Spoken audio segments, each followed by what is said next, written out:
Welcome to Necromunda Underhive Wars, a lawless place of gang warfare.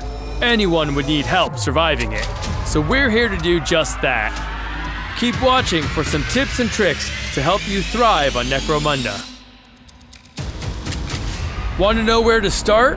Our campaign, as well as providing a thrilling story of allegiances, betrayal, and violent gang warfare, will teach you everything there is to know about Necromunda Underhive Wars.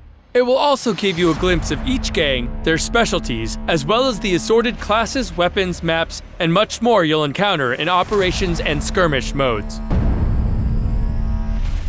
The movement point system was designed to allow for an extremely high level of planning and experimentation.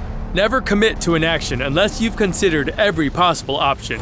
You never know what the best plan might be until you see it. Of course, you have to watch out for enemy ambushes too.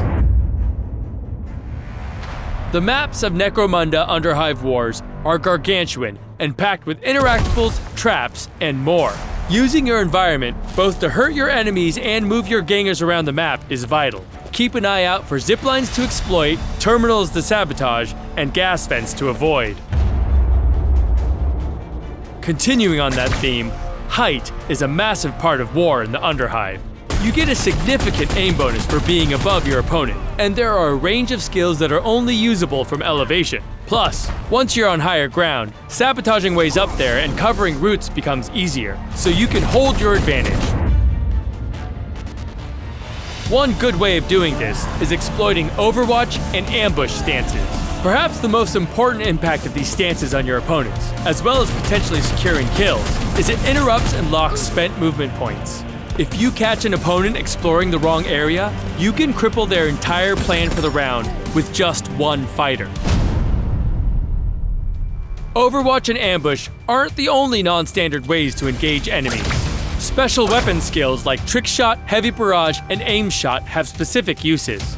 Taking out multiple enemies, covering large swathes of ground, or dealing specific injuries to priority targets. You may also need to take down barriers or use house-specific skill variants to exploit the strengths of your gang for victory.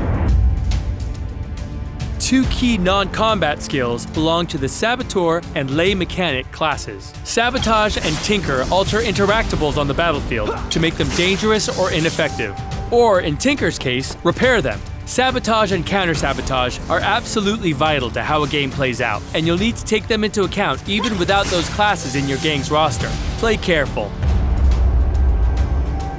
Experimentation is at the heart of Necromunda Underhive Wars. How you build your gang is up to you, and the loadout of every single ganger is just as important. As they grow and gain XP, you choose which stats to prioritize, which skills and passives to take, as well as deal with their injuries and naturally developing talents. You never know what your next leader may be like, or how effective a particular ganger is going to be.